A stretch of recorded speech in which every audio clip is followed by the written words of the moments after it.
Hey, how you guys doing, man? Welcome to Share a Beer 380 no, 393. 380. Wow. 393. As a matter of fact, I am Joe D, your host, and I have to turn that one off. Okay, I am Joe D, your host, and we have Mark and Bum here with us. And this is the last show of 2016, man. Wow. Huh? Yeah, Where did all that go? Really a fast year for myself. We were talking in the pre-show. I think Mark and Bum feel the same way as well. really fast. Yeah, so how was your holidays there now that we're on air, Mark? It was good. Just hung out. Did the just Pam and I hanging out. No family. Family comes down for Thanksgiving, so we Hmm. just relaxed a little bit and took advantage of the time off. Had some good food. Made some great food on Christmas Day. Did salt encrusted prime rib, which was Oh man.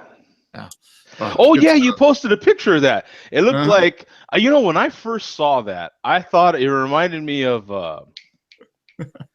what's that movie, man?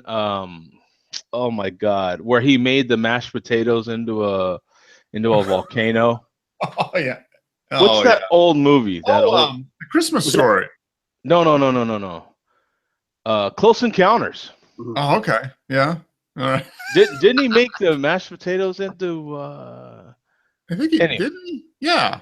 Yeah. it was something like that. Anyway, it just reminded me of an old movie. Yeah. Let's just say, looked Yeah. really interesting though. So what do you do? What's that whole deal? Basically, you get a bone-in prime rib roast. It bone, yeah, you can boneless, but it's good to have the bone in there, just more juice.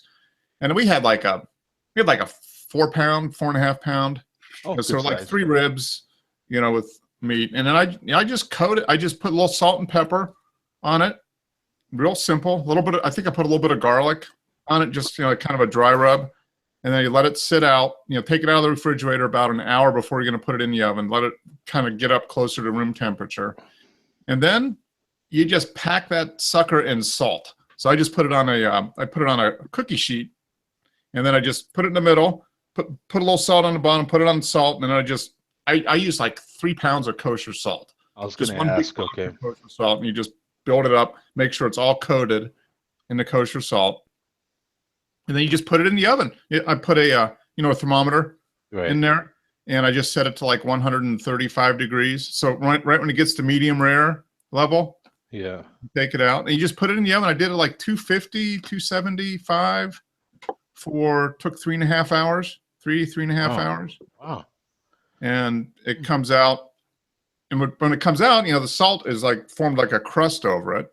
So you just like chip the crust off, take it off. It doesn't stick to the meat. You Okay. just it's so juicy because the salt just holds all the juice and everything in there, and it just ends up super super juicy and really Wow. flavorful, Wow.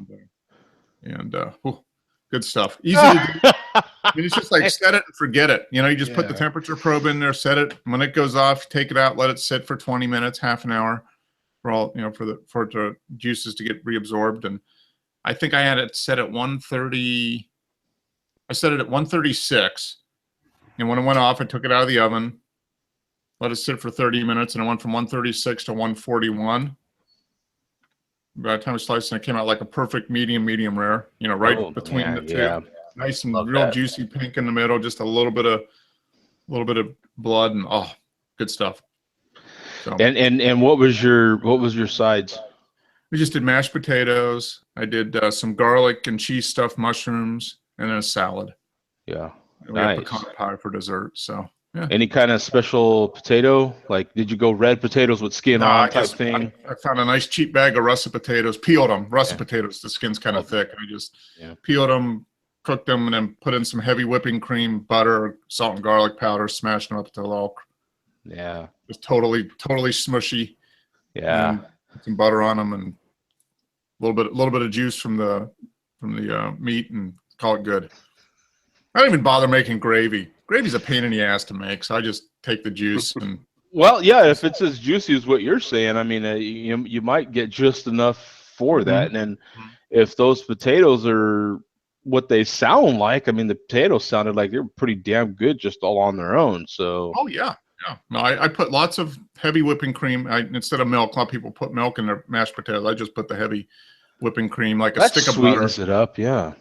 It sweetens up a little bit. Mm-hmm. Big chunk of butter, salt, a little bit of pepper, a little bit of garlic powder. Smash it up. Good stuff. And yet you remain under 200 pounds. I know, right? Yeah. Bastard. Well, you didn't see the 40 minutes I spent on the rowing machine the next day. Oh, I got you. Yeah. But good stuff though. Yeah. It was we've done that for Christmas. I don't know, maybe the last 5 or 6 years. Oh, really? Okay. We have it a couple times a year, but usually we have it at least once a year. You know, and that's a good time to do it. Oh man, that sounds wow. That sounds good. Yeah. What did you pair with it? We've got to ask that question. Well, we did some wine. Okay. Zinfandel. I did like just a basic Zinfandel from Costco. But I did have I got the Stone Enjoy by 1225 Imperial IPA, the fresh hop IPA. And I had that before. I had that while I was cooking dinner. Okay. So, which was very good beer. Very good. It was from their Virginia brewery. It was a pilot batch for the Virginia brewery, I guess. You had that one? Didn't you? No, I didn't have the Enjoy by 1225. You had it. No, I had the just the regular Stone IPA from the Virginia brewery, the prototype. Yeah. I think I saw the 1225 for sale here, and once again, $20 for the 6-pack, Pennsylvania. So I just got a bomber. The bomber was $6.99 or $7.50 or something. Yeah. I bought the bomber mid-November and then just put it in the fridge. Figured I just gonna open it up on Christmas Day in it. God, that's just so rough, man. Oh, 6-packs are still expensive in Pennsylvania. Yeah. Like, if you want a discount at all, you got to buy the whole case. But then it's not really a discount because you just bought 24 of something that you might only want 1 or 2.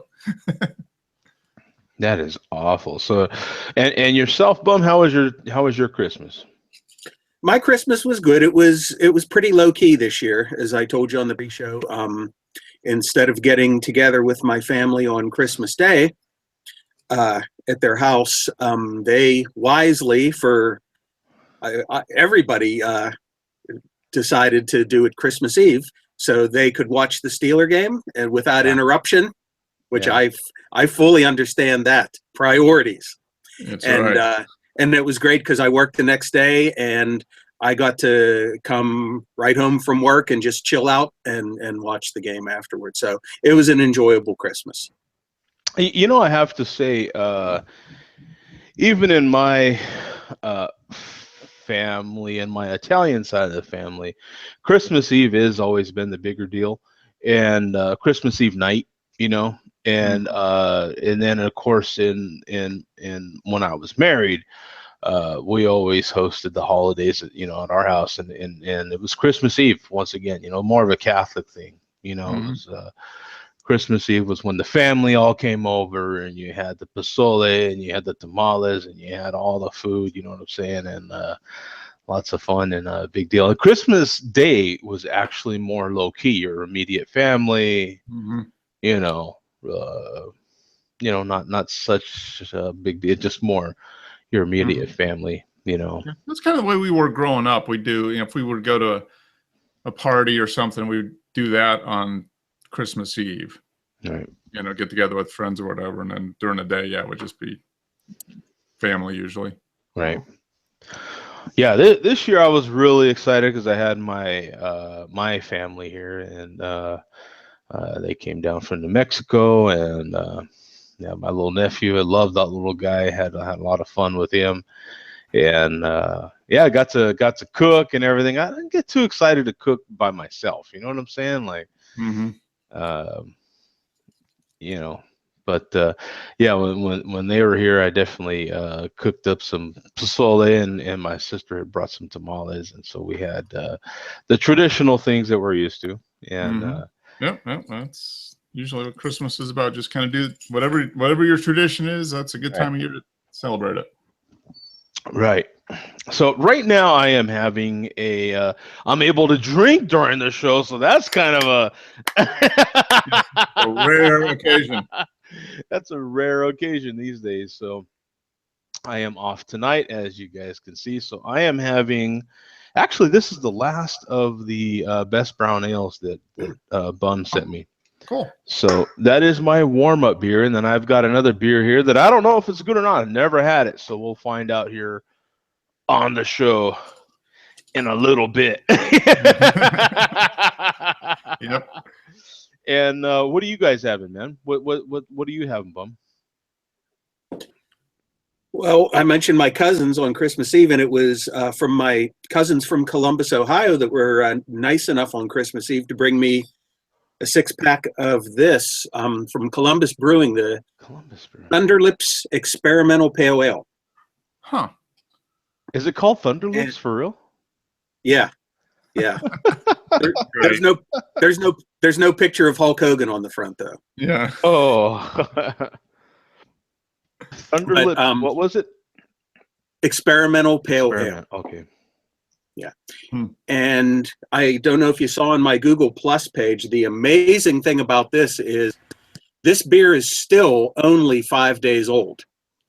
And I got it from them 3 days ago. Wow. Oh, wow.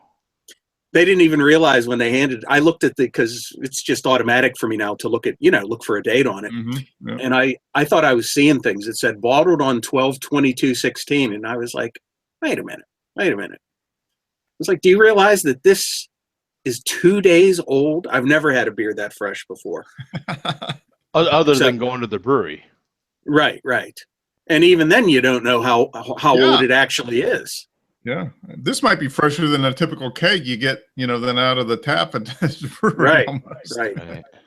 But this is it's a very good. It's an IPA. It says experimental pale ale, but you're not getting a mirror pond here. You're getting an IPA. Mm-hmm.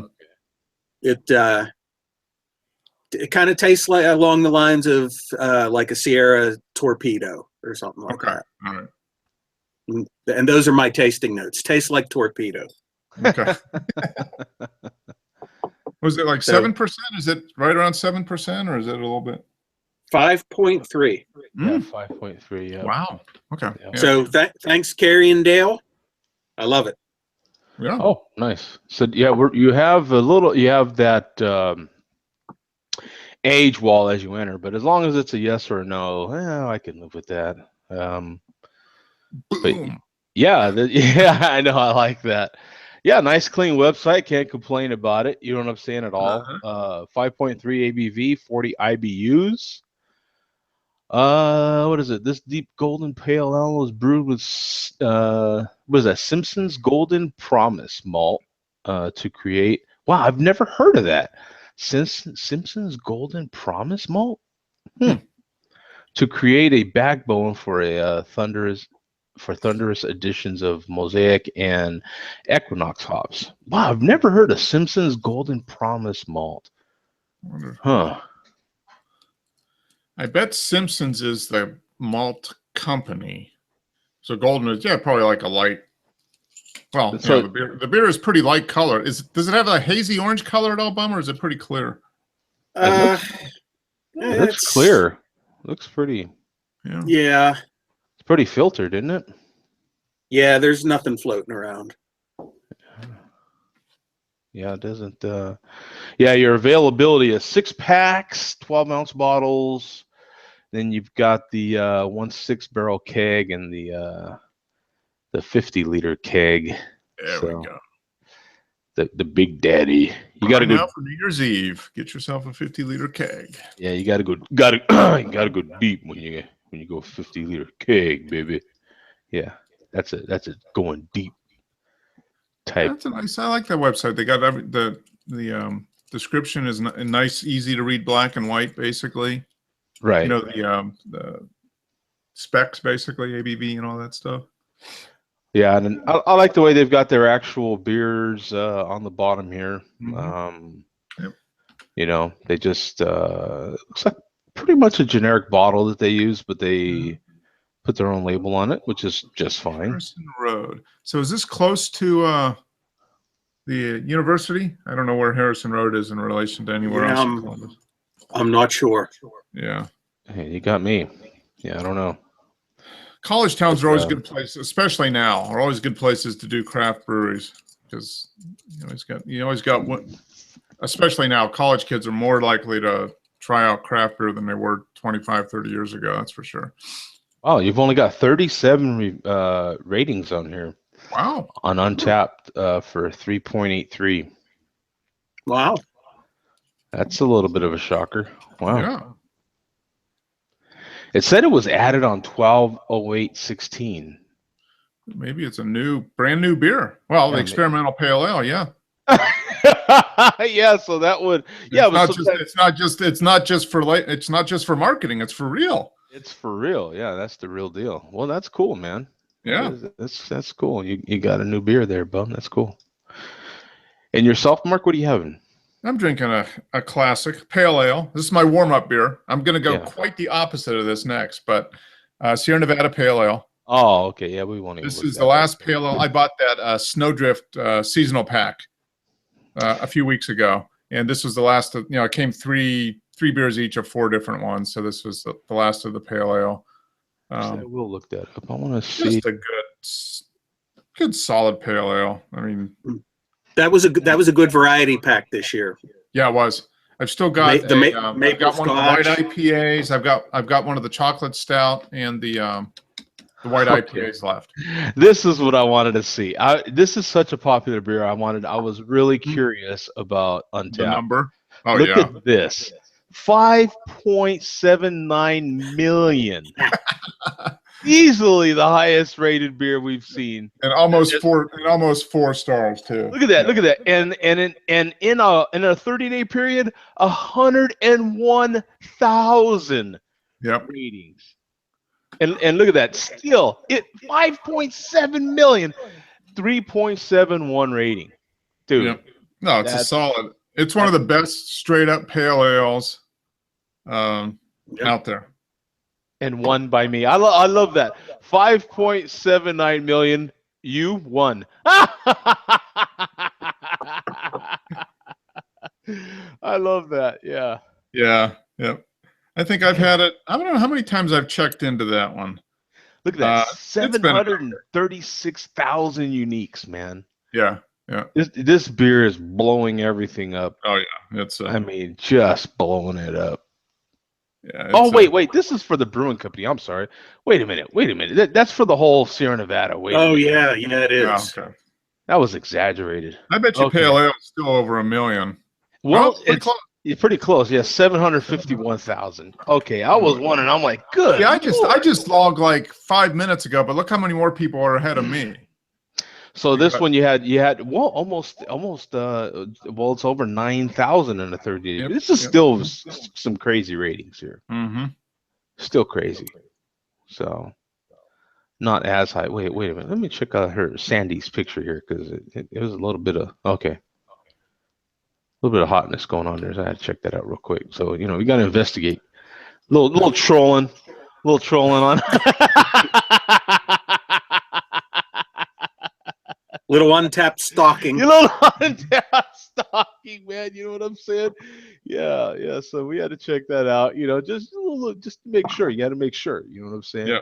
So, this Sierra Nevada. If you have not had Sierra Nevada's Pale Ale, it's more IPA than Pale Ale, I would think. Yeah, it's closer to IPA than an English Pale Ale, that's for sure. But it's definitely Sierra Nevada really always good. does hoppy stuff. I mean, that's. Yeah. But what is it? 5.5%, 6%? Yeah, 5.6. I'm showing here. 38 IBUs. They're saying 38 IBUs, but that's a damn hoppy 38. Yeah, it does lots of hop flavor. So yeah, I'm going the other.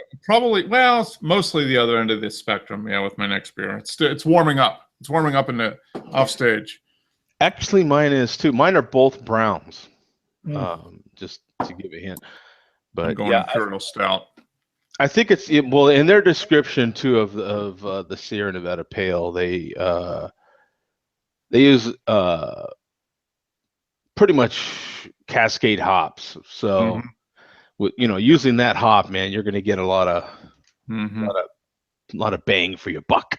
Yeah. Yep. Yes, Is that an expensive beer for you, brew? Bum, I'm sorry. Sierra. Yeah. How much does a 6-pack cost? Well, I'll just say a case here of it costs around, the last time I bought a case, I'd say it was about $33 for basic Sierra stuff. $8. What is it? Is it 8? A 12-pack will cost you, and I might add, they only started allowing sales of 12-packs at beer distributors here within the last year and a half or so. 12-packs will cost you about $18 or $19 for any basic Sierra product. Wow. See, I can get a 6-pack of the pale ale for $6.95. A 12-pack for 13, under 14. Yeah, like $13, $13.50. Like my 12-pack, the snowpack thing was $14.50, I think, for the 12-pack. Yeah, that's automatically 19 or 20 bucks here. Yeah, a 6-pack, I would say, average around here will cost you anywhere between $10 and $12. Yeah, that's great. Dude, what is happening, man? We've got all these people dying. Carrie Fisher died. Yeah, Yeah. She did. Died today. Actually, I think she died on Christmas Day. They just didn't. Oh. Yeah. Wow. She had like a massive heart attack. On a plane. Yeah, on the Oh, plane. really? On a plane? Oh, wow. Yeah. So she died at 60. Of course, she had George Michael die, literally on Christmas Day. Yep. Man, a lot of people been dying all of a sudden, huh? Yep.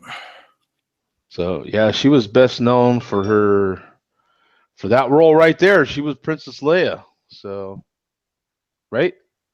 Yes, she was. Mhm. That was. So, wow, that's sad. And she was an author too. She was kind of a Renaissance woman. She books, all kinds of stuff. Mm-hmm. Yeah, she wrote a lot of books. I guess she was pretty good at what they call them script doctors. Take a script, like rewriting. Somebody does it like a play, and she'll go through and would go through and write it up and fix it and kind of pretty it up a little bit, get it to the point where it could actually be sold. That sucks when you die so close to the end of the year, huh? Like you couldn't quite just make it another week. Yeah. That's yeah, she was on a flight. That's what it says right here. Yeah, she was on a flight from London to LA. That's a long flight, man. On Friday. And 12 hours. So that sure is a long flight, and I've taken that flight. When I went to Germany, I went from London. We went to London to we went from LA to San Francisco, picked up more passengers, and then flew straight from San Francisco to London. Mm-hmm. And then I caught another little flight from London to Frankfurt, and then bus ride to the base. And that's that.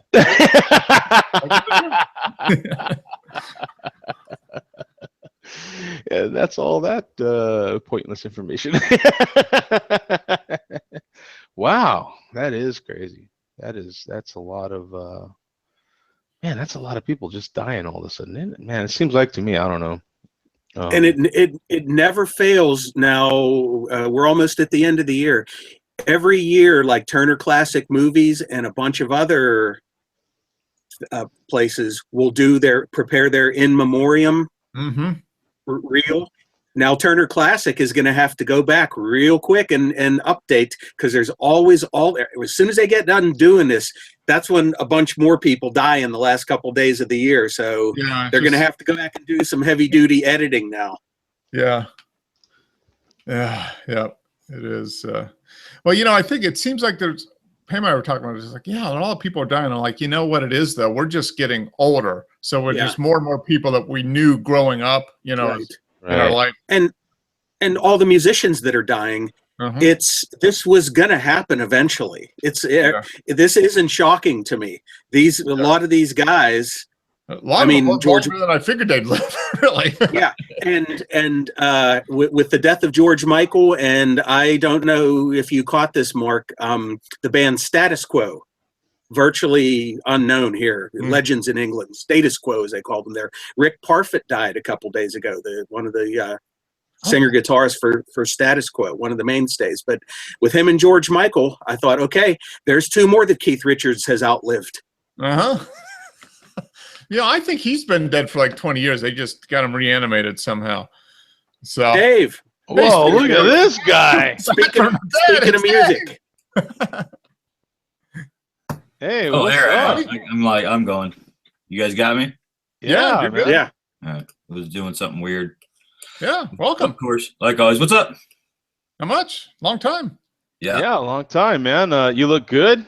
How was your holiday? Give us an update if you can. It's pretty good. Yeah, I made it through everything, kind of. I'm barely making it through 2016 like everybody else in the world right now. So, grieving all the people that are lost. And oh man, yeah, we were just talking about that. People, a lot of people. Well, we're all getting older, so we just know more and more people that were around, during our life that are.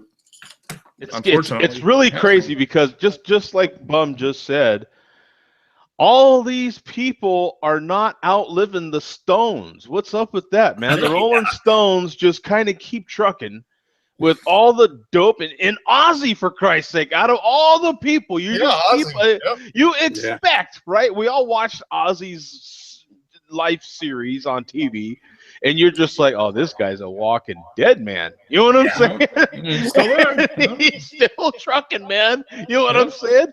Maybe there's something to, no, I ain't gonna go there, but I mean, that's just crazy. I mean, all the dope and stuff that they did stuff that I probably wasn't even invented yet, and here they are. I've heard Keith Richards referred to as a walking 50-year chemistry experiment. Yeah. It's just incredible. I mean, well, George Michael's, was he in his 50s? He was 53. I think. 53, right? Yeah. I was like, damn. Yeah. That starts hitting home because I'm like, oh, that's right in our wheelhouse, like literally. Right. That's like, ugh. That's exactly, of course, and then there's some of the references start hitting you, and you're like, well, maybe he died of you can't say that anymore. And then you're like, well, maybe he died of, well, yeah, you can't go there anymore. So you're just like, oh yeah, that's too bad.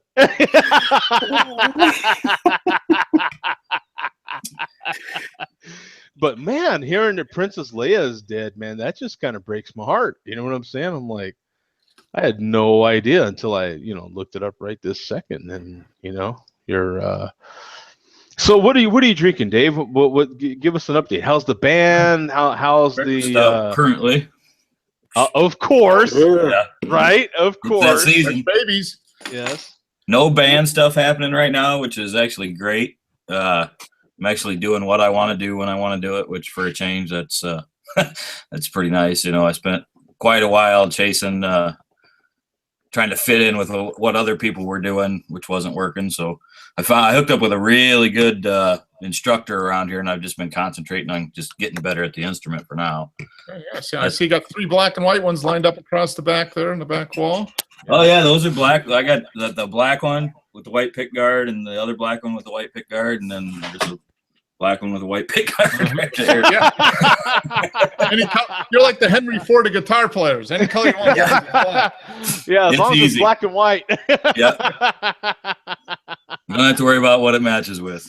Yeah, That's right. exactly. I'll probably be wearing, black and white myself. So yeah.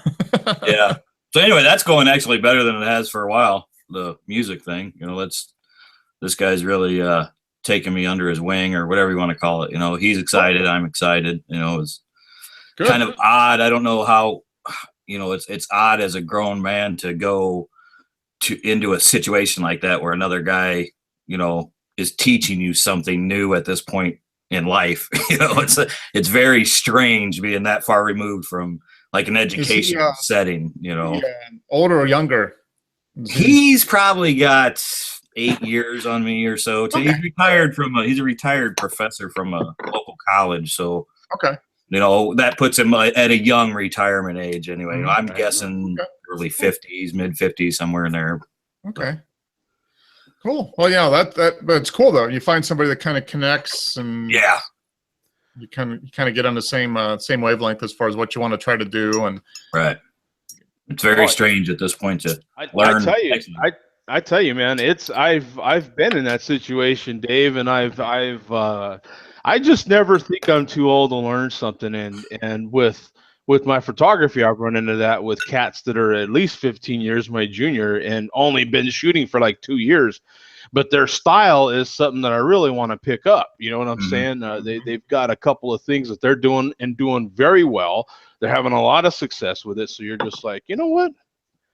You know, hey, what are you doing, kid? You know what I'm saying? Like, what you know? You know, I'm never beyond. And I think that's the way a good creative is, really. You right? have to, because you just have to be willing to, just to get whatever you can from wherever you can get it. That'll make you better.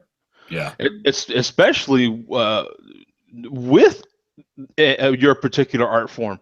You know, whatever that art form is. That art form, we're getting old, and that art form is evolving constantly. And if you don't stay up with it, you'll just be creating older music, which is fine.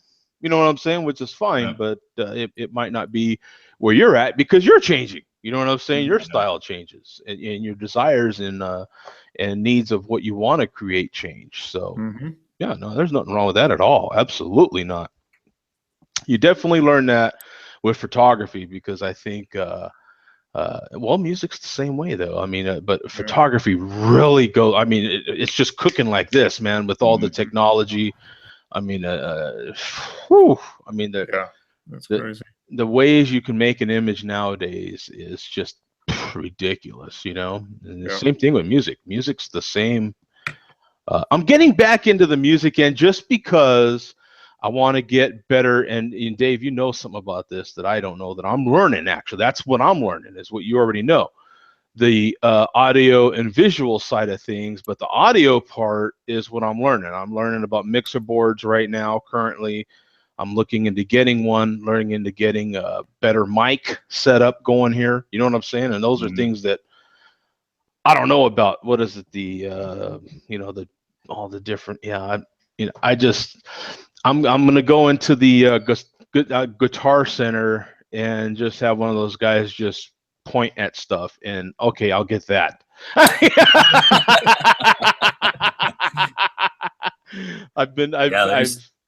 The only way to know what to buy is to buy the wrong shit and have to buy it over again. That's the thing that sucks about it. That's the only way to really have an idea what you're doing. You figure out what you need or what you want, then you can go out and find it.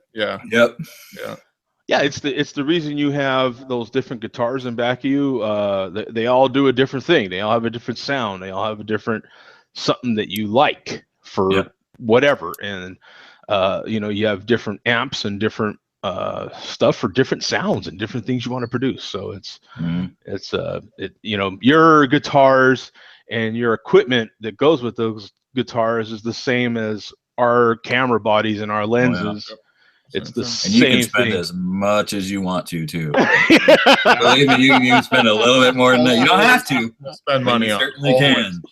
Never ending. I have been blown away just at microphones now, right? And this is just on the microphone level, all right? It's, but the mixers are, forget about it, right?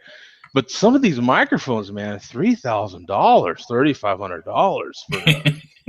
I'm like, what? You're thinking like 35? That's good. Not 3,500. Right.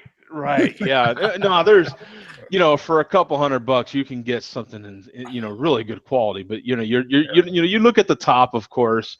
What is the top of the line? What are maybe what do the guys in radio have, or something in broadcasting have? And Mark's got that one cool smooth jazz mic. What's that one he uses? That one? Do you still use that, Mark? This what is it? This thing here. Yeah. Oh yeah, you are still using it. I remember when he Yeah, first yeah. started using that. Remember it was I was like, whoa, Mark. Yeah. got a new bike. It's going to drop me Now it's down an just Mark octave. on his bike. Yeah. No, this was like $40 and it just works really well. Yeah. I mean, for Yeah. what I do, Are you doing music, Joe, or are you looking to upgrade like your podcast equipment and stuff? Is that? Yeah, I'm looking to upgrade this show and to make all of this ugly look and sound a little more beautiful. You know what I'm saying? Make the voice sound a little more handsome. And if I could get a camera with a filter that would make me more handsome, maybe actually just like a George Michael type look on there, then that way everything looks more You're presentable. just going right for that, huh?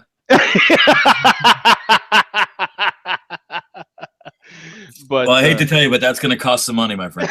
That's gonna exactly right. Yeah, that's gonna cost a lot of money. Yes, Yeah, no, if it's a price you're comfortable paying, it's probably not the right one you want. It's probably man. I'm telling you, I have learned enough. You know what I'm saying? But no, I do want a decent little mixer because there are some other pieces of equipment that I'd like to buy that would tie into that and allow me to do things off the computer, which I feel like could be better. You know what I'm saying? And help the show and some of my videos run smoother, because I want to eventually put a set back here in back of me and have a set going. Cool. You know, different little things now that I know hopefully my family, I mean, if they want to move here, they can, they're more than welcome. But I mean, it looks like they're not. So with that in mind, I'll be able to do different things. You know what I'm saying? Mm-hmm. Yep. So yeah, there's a whole future plan into this thing. So I got to start with what I feel like is the cheapest part, which is the audio. So and Dave knows how expensive that audio portion can be. So and that's the cheap part. So after you buy it, you still gotta learn how to use it too. That's exactly. That's but unfortunately, with my time doing the podcasting and everything, and I do know a little bit about the how to process the audio and stuff. It's just a matter of I don't know off the computer. I don't know the equipment. You know what I'm saying? I don't know. But I know how to process audio. That's for sure. I can edit the audio, stuff like that. And if it's on the computer, I can do it. It's just a matter of, okay, what else do I need? So some of the other shows, some of the other YouTubers, trying to up the game a little bit, step up the game. You know what I'm saying? Yeah, there's a local guy here that got he's a band guy. He was been in the music scene. He's my age. He's been in the music scene for 20 years. Pretty big shot in it. And he kind of got tired of that deal. He still does it a little bit, but he started a local music scene podcast for here in the Quad Cities, and he's been dealing with all that equipment, and he's just having a blast. He doesn't even really bother playing anymore. He just does his podcast, and it's really neat because he gets all the all his friends in, and it's a podcast, so they but it's a live YouTube thing, and he's really upgraded a lot of his stuff. He's got it looking pretty good. Yeah. For just a guy sitting in his basement or wherever he's sitting at. Mm-hmm. Yeah, you can do a lot. You don't need a big fancy studio, really. There's so much equipment now. If you know what you want and are willing to work at it, you can put together a pretty good production for relatively inexpensive compared to full blown production studio type of thing. Yeah. Well, we've got Tom in the chat. He's having a double dry hopped Melcher Street stout. Oh, Melcher Street. And then we've got Stouts to Sours. What was his name again? That's Zach. Zach. That's right. Yeah. So we got Zach. And then I'm just going to call that dude Mr. because I am not going to say MRHSDM316SD8. Yeah, that's just going to be Mr. So, Mr. Yeah, that is way too long for me but he's stuck at work. Let's see, thinking about tipping a few after. So there you go. Yeah, absolutely. Let me see. See what we got. Minnesota. So Zach, did you get the train put together?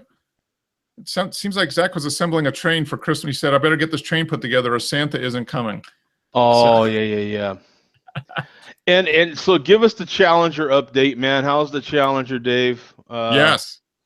You still have your license? Yeah, I smashed it. No. Kind No of. way. I didn't really smash it. I backed into a retaining wall. Oh my God. At full throttle, of course, and it scratched it up. It didn't bend any sheet metal, but yeah, that was kind of a humbling day there. What I bought it for. I haven't taken it and gotten it fixed yet, but it probably won't be more than probably $1,000 or so. It needs a new bumper cover over the rear bumper, and I don't think it did any real damage. I looked around to it, but so you got off pretty light. It woke you up. I thought I didn't even want to look at it. I got out and I was like, oh, I don't even want to look at the back of this thing, but it was hid. I didn't see it. Backup sensor, the car's got sensors all over it. It didn't warn over it. It was some spot I was turning around in a dead end street, like a cul-de-sac thing, and hit something hard backing up. And you could tell whatever it was put there because somebody kept knocking somebody's mailbox over in that cul-de-sac, turning around or whatever. Whatever I hit had been hitting before because I wasn't up in anybody's yard or anything. So yeah, but it was crushing. It was like, it's a sick feeling, isn't it? Can't have anything nice. Nothing. Sick feeling. Yeah. Yeah, I think it's only got like 2,000 miles on it. Really? Yeah, it just sits out in the garage most of the time. Nice. But I don't drive it to work because we're a place I work, nobody respects shit, and they wouldn't. It's like it'd be like leaving it at Walmart, and I just. Oh yeah. I don't even really like taking my truck, and it's almost 10 years old now. I don't even like taking my truck in there. Oh yeah. So yeah, I don't drive it to work, which all I do is drive it for leisure, and I don't leisure drive much. So. But it's still out there to look cool, and I want to go look at it. Awesome, man. Awesome, yeah. Yeah, it's been a good car, but I haven't really done too much with it other than ruin it since I've got it. Well, that's cool, man. I'm glad to hear that it's still.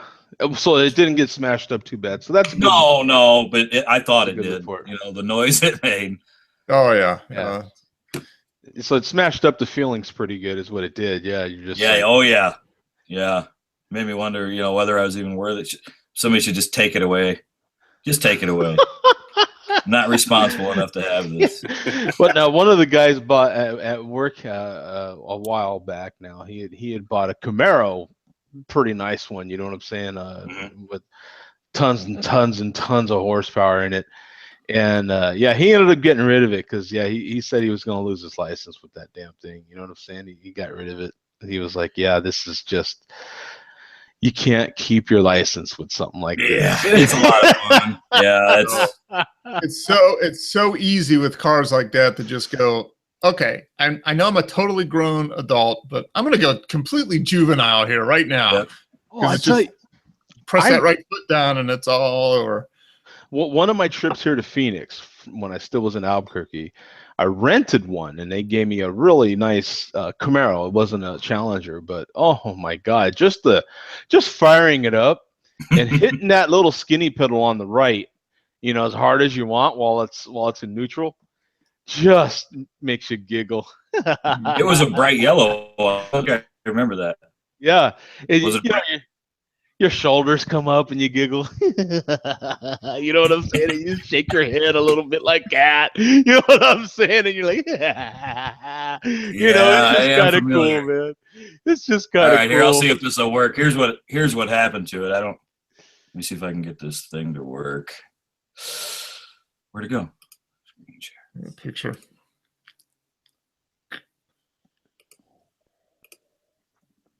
Oh, by the way, Zach said it took him okay. Oh, yeah. Let's see. See that right there by the... Yeah. That's all it's great. It went through the paint there. That's just the plastic covering, basically, I bet. Yeah. Yeah, I bet it's still cost you $1,500, but I mean, that's yeah. There's no wrinkles here. I mean, you would see if there are wrinkles here. I mean, you would see. There's no sheet metal wrinkles, and I looked in the trunk, and nothing's like bent. Like some bracing got collapsed. It looks like it just barely hit a. There's an aluminum bumper underneath it. I think it's actually 4 pieces, It looked like it just barely hit one of those because the stock exhaust, that whole bumper cover, the stock exhaust, there's like a resonator and stuff up under there. Well, I ripped all that off when I bought it. So that was just a hollow shell under there. You know, if the stock exhaust probably would have still been in there, it probably would have mangled, you know, all that stuff would have had to go somewhere. But yeah. So I got out pretty fortunate, but still sucks. Yeah, it does. Now, Zach says that it took him 2 days to put that train together. Finally finished at 11 p.m. on Christmas Eve, and Mister says that that his handle is railroad based, and it's the short form. Now his handle, look at it, it's the short form for Railroad Historical Society. Right. Yeah. So. Yeah, it's the short, and his name's Andrew. Andrew's a lot better, man. Andy, hey, yo, hey, yeah, I like doing Andrew, that. Yeah, I like doing that. Yeah, Andy, hey, yo, hey, yeah, I like that. That's a lot better, man. I've actually got some Andys in my family, so yeah, that's definitely a lot easier. I like Mister though. Mister's good. Yeah, for me, Mister's actually gonna stick. Because it's right there. It's the first two letters. Yeah. Yep. So anybody else on their second beer yet? I want to be right now. Yes. Oh, another 1050. Yeah. That's the one you didn't drink last This is week. the one I didn't drink last week. So. And I finally saw that around here. Guess how much for the can? I saw it in 2 different places. $20. Guess how much that? Yep. No See, I paid way. 11. I paid 11, Yep. and I felt dirty for paying 11. $20? Is that what you said? Yeah. Pennsylvania's terrible. And there's the places where you can find it is. Wait a minute. Stuff like that is limited. Wait a minute, Mark. Did you just pull oil out of that thing? Did you Pretty get much, 1040. Yeah. Did you get some 1040? Well, that's why it's. No, I poured. That's why it's called. I poured some 1050. Yeah. 1050. Did you see the way that poured? That poured like motor oil. This is is motor oil. Bourbon barrel aged in the Imperial Stout. So I think the normal 1050 was like 9.5%. This is 12.9. Oh, that's a different one. The original 1050 is 10.5. Yeah. Okay. Yeah, I think it's so. This one's 12.9. 12.9. So Greg just reviewed this one in the last couple days. Okay. I don't know. I think he gave it like a perfect rating. It's smelling pretty perfect right now. I'm getting, wow. Yeah, getting just all that coffee, chocolate, the real dark roasted malt, dark fruit even. Yeah, you know, some of those Imperial stouts, you get that dark fruit kind of. There's some vanilla bourbon. Yeah, I was going to say there better be some vanilla bourbon in there. Oh man. Whew. This is good. This is good. This is very good. And now this has been, I've had this out of the fridge for about an hour, so it's warmed up. So it's probably close to 50 definitely. degrees, which is definitely. It's close to 50 degrees. 50. Yeah. 50. Yeah. Wow. It's almost like a chewy kind of, real thick and full mouthfeel. Like it, man. That looked like that's a definite after dinner beer right there. Oh, big time. But yeah, there's just so much going on. Just real super dark roasty malt, some chocolate, some coffee. You get more of the dark fruit on the aroma than you do the taste, but then you get that bourbon kind of flavor as well on the taste. Swirl it around the glass there a little bit so we get a look at that. I mean, it just looks heavy. Mm-hmm. Yeah, look at that. It just looks. I mean, it leaves like legs. You know, you can see the alcohol a little bit on the side. Nice. Yes, awesome. Chewy. Chewy. It's a chewy beer. In a good oh way. Man, yeah. If we had Barry in here, it'd be a chewy, juicy beer, man. Yeah. Nice. I hear that word used a lot. Yeah, I hear that word used a lot for beer, chewy. Mm-hmm. I think it's just like lots of body to it. Yeah. I mean, it's. Yeah, because it's just so, like, the mouth feels so thick. so heavy that you feel like you could almost chew it. You know. Yeah, That's what she you said. don't want to say syrupy because syrupy's sweet.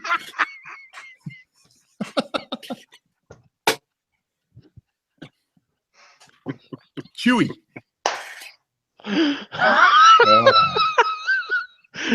Oh man. This is a good one. But it's a big, this is a 16-ounce can, 17-ounce can? Yeah, it's 16, is it 16, 16.5 or something? 3 point, so it's basically 20 ounces. It's a 20-ounce can. Oh, wow. Okay. At 12.9. So I'm just going to fall asleep in the lazy boy after this, I think. Nice. Yeah. Yeah. Just, yep. Kick the feet all the way up and yeah. So you're basically getting a 6-pack of Budweiser there. Pretty much, yeah. Just about. No, Really? no. You know what? You know what? Poor Oscar Blues, man. I'm not even gonna. I just compared it to a 6-pack of Budweiser. I'm not gonna compare them to InBev for Christ's sake. I won't do that to them, man. They watch the show occasionally. That what you didn't hear that from me. I was only speaking in terms of alcohol content. Yeah. Yes. That's the only analogy I was making there. Believe me. Yeah. The only resemblance between those beers is that they do call themselves beer. Yeah. That's about it. Yeah. And they do claim to have alcohol in those beers, and that's about it. That's about as So there's been 12,137 check-ins, 6,100 this month, and it gets like a 4.5 average. Wow. So I think that I'm giving it a 4.5. I mean, really close to a 5. Yeah, I might have to cave in and shell out the $20. it's a good one. I thought, well, I like 1050. I was like, well, I know I like the beer, but do I like it $11 enough for 11? And yeah, let alone 20. Wow. Yeah. Yeah. But I bought 2 cans. So I paid $22, but I've got another. I'm going to put the other can away. I'm going to put it in the basement for a little while. Oh, that should just age so perfect. I mean, it's in a can, you know? Yeah. I figure I should be able to keep this. Well, I could probably keep it for 5 years and it would be fine, but I'll probably maybe I'll set it aside for a year. Just to see. I dare nature to even try to hurt it. Mm-hmm. Yeah, I mean, really, it's in a can. Like it should be perfectly safe. What do we got? 12,137 reviews. Yeah. This you could keep this. It's probably sit in a can. You put this in a dark place in your basement. Whoa, wait a minute here. We got a blondie here. Let's check her out. Okay. Hey, how you doing, baby? Yeah. Hey, oh, Cheryl, looking pretty good there. Maybe I should check in on her on cheer. What do you call it? Toasted. Toast. Yeah. Toast. All right. So I'm gonna put the. Yeah. This is an excellent beer. Oh yeah, now he did it right. What's he got here, man? Oh, Mike had it. Oh, with a cigar on top. Yeah, nice cigar. Yeah. Hey, you can leave Cheryl a comment, Joe. Ask her if she likes her stuff dark and thick. Whoa. Nice. Yes, and chewy. Chewy. Oh. There's a lot of legs on that one, man. That one could go a lot of different ways. That was only 11 minutes ago. She had that. Yeah, I'll toast her right there. Let's see. I don't know. Yeah, I can't.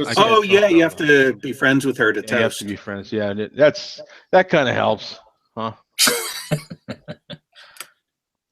Yeah, we were just talking before the show about, maybe we should talk about like the best beers we had. And I think this is probably right at the top of the list of the best beers I've had this year. Yeah, 12.9%, 98 IBUs. Yeah, yep. But it doesn't. You get some hops, but it's not. It's overpowered, even at 98. There's a little bit of hop. We're very misled by the IBU number, aren't we? Because there's some beers like we just saw that are 35 for Christ's sake, and they taste like they're 100. And this one's, knocking 100 on the door, and there's no way it tastes like, you know what I'm saying? There's got to be something else to that, right? There's another number or something we're missing or something. Yeah, but no, it's a fantastic beer. If you like imperial stouts, Yeah, this is. Yeah, that's definitely one of the really good ones. Hey, yeah, real quick here, Yingling beer is coming to Indiana. So it seems like every week or two they're talking about another state that Yingling is coming to. You know. They're doing it smart. They're Yeah. been around 500 years and they still don't cover the whole country. So they're doing things wisely. But in this market, they are realizing though in the last couple of years you have to grow. If you don't grow, they're growing. You're going to get swallowed up. So yeah, they're definitely growing. So that's good, man. That is definitely good because the one time that I've had it, I really liked it. So I was I was impressed with it. You know, if it was out here, I would call that something that would always be in the fridge beer. You know what I'm saying? Mm-hmm. It's decent enough. You know, I think it's pretty good. What time? Let's see. What time will the next beer show tomorrow? Oh, I'm in Minnesota. Oh, yeah. There's no show tomorrow. Tuesdays and Fridays, my friend. Tuesdays and Fridays. All right. Doing Friday show now too, I'm Joe? giving it 4.5 stars. 4.5. Nice. Yeah. So what do you got there? What is that? Guinness? This is Guinness West Indies Porter. Oh. Normally, this I would be saying, "Oh my God, this is kick-ass." But anything that anybody would have is, I think, overtaken by what Mark just had. Well, this is excellent. I was under the mistaken impression that this was only available or not available in this country, but I just found it today in a Guinness variety pack. And I'm loving this.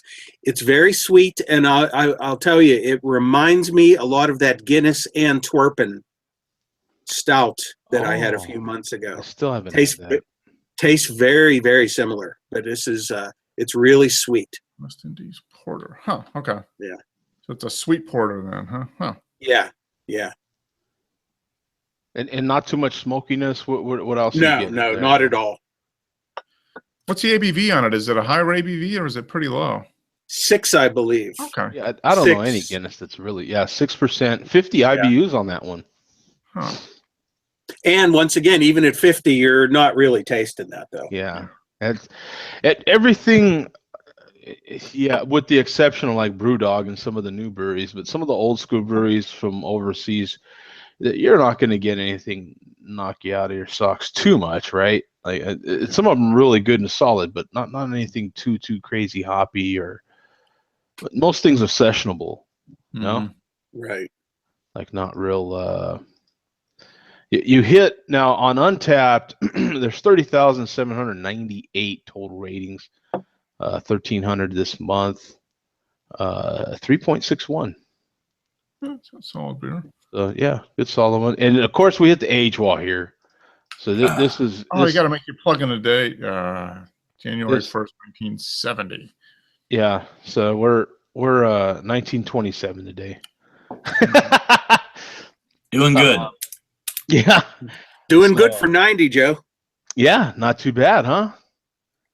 So it says it's only available in 11.2 ounce bottles in the U.S. So, but definitely available in the U.S. I think there was only last time we looked on Guinness's website, I think there was only a couple of beers they make that aren't available here anymore.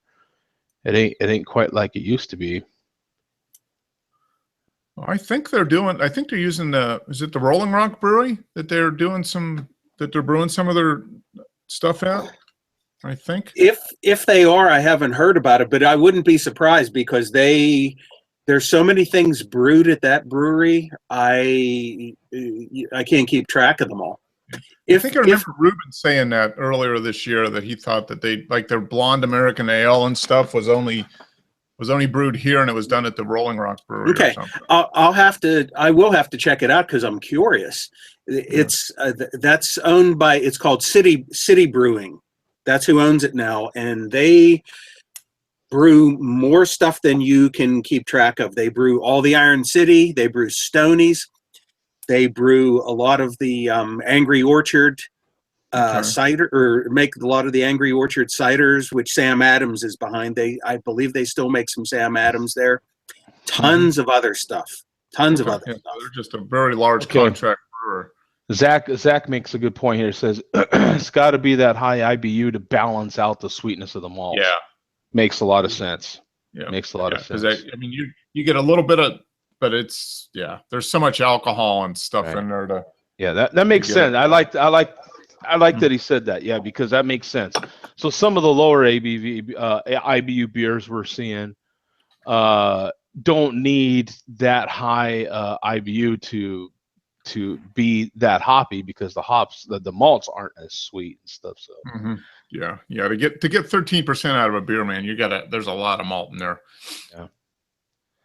Yeah, that makes a lot of sense. I'm glad he said that. Yeah. That's why there is a chat room now. That's nice.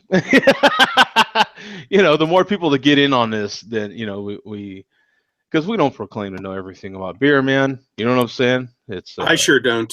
Yeah, I damn sure don't. Now Dave's kind of the expert. I'm glad he's here because Dave knows. And now, what are you having for a second beer, Dave? I don't know. I'd have to go upstairs. Uh-oh. I don't know what's up there, to tell you the truth. More fresh babies? It's bad up there, brother. Don't go up there. I've seen a lot of movies about that, and you go up the stairs and you never come back, and it's just not good. It's just not good. Okay, my second beer. Let me finish this one. Hold on. All right. I've got right. Yeah, I've got my Guinness glass for this one. Love that. I love all my glasses. What am I kidding? This one's one I have not had yet. From Lost Coast Brewery. Raspberry brown. So thought I'd go with something kind of fruity. I've never had it. Really good price on the bombers, right? And so I thought I would try it, give it a shot. Lost Coast. Out of Eureka, California. Okay. A chocolate brown ale with the essence of ripe red raspberries, made with malted barley, chocolate, and caramel malts, hops, and natural raspberry flavor. Raspberry brown is perishable. Keep refrigerated and drink while fresh. So, speaking of fresh, don't see a date on it. It's going to tell you to drink it fresh and then not tell you what the date is. Yeah, that's what I was going to say. You sort of drink it fresh and you have no idea when it was made. All that emphasis on fresh, and we have no idea. So if Lost Coast ends up watching this, let me know if you put. Yeah, that's bizarre. Wow. They don't. I don't see. Yeah, I don't see it on here. But that's what the bottle looks like. The bomber looks like. God, I don't think I paid $5 for the bomber. That's what drew me to it. I like the cap though. Check that cap out. If it's even seeable, I don't know if it is, but Okay, there it is. I can show it once I get it off. But boy, there's a lot of references in this show. This show's been full of it. Let's see. Here we go. Oh yeah! Woo! Yeah, boy! Woo! Look at that nice smoke out of that bad boy. Love it. Be riding the smoke train to Flavortown. Riding the smoke train. 8 seconds, baby. 8 seconds. I'll ride that train for 8 seconds. Okay.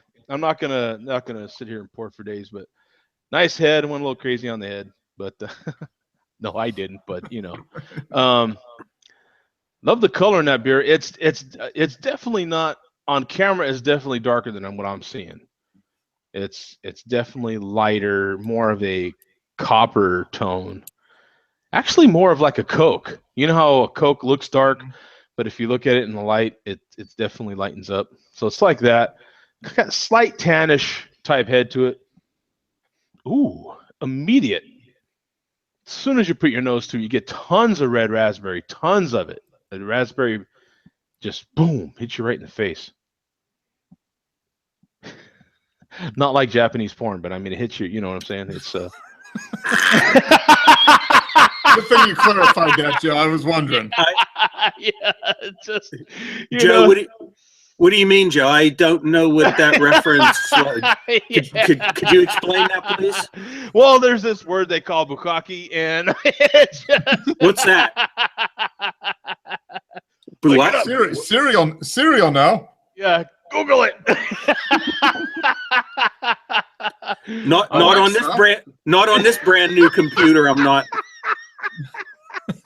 That'll be the last word this is a brand new computer. That'll be the last word I type in this computer. Anyway, man, let me get a sip of this one here. Oh man. Now it's kind of a medium body. It's not a real. It's kind of a thin brown ale. It's not real heavy. It drinks medium to light, actually. Super dry. That sweet, very sweet red raspberry is right. It's right in the front, and it follows with a little chocolate in there in the back of that. It's actually quite nice. It's actually a good, something to have with a burger or something. Maybe some pork or something like that. Maybe some sort What's of. the ABV in that? What is it? What is it? I didn't look it up prior to starting here. Probably pretty low, I would bet, under 6%. I would bet it's got to be 5, somewhere in the 5s or something. Let me look it up. Let me take a picture for one, because I have not had this before. Gotta log it. Log it. That gives me. I was just looking at that. Wow. Well, actually, yeah. If I log it, that'll give me all some information, right? Yep. Wow. Now, what happened with Untapped? I think the other day when I was trying to log a beer, and I used the barcode. Let me see. Trying to use the barcode. Yeah. You remember how the barcode used to go up and down? Now it goes across. Huh. So I'm like, what's up with that, dude? It's still got it, though. It's still got it. Let's see. Huh. Wow. Didn't know you could do that. Yeah. Oh, yeah. You see how fast that is. Saved me all kinds of time. Because I'm busy. You know what I'm saying? I'm very busy. Yeah. I'm very busy. You know what I'm saying? What are you looking at? Yeah. Yeah, very busy. So it's let's see here. Yeah, I'll give it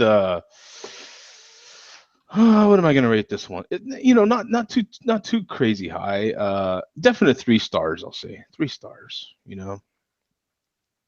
Tons of red raspberry. I love the phone because then it spells everything for you,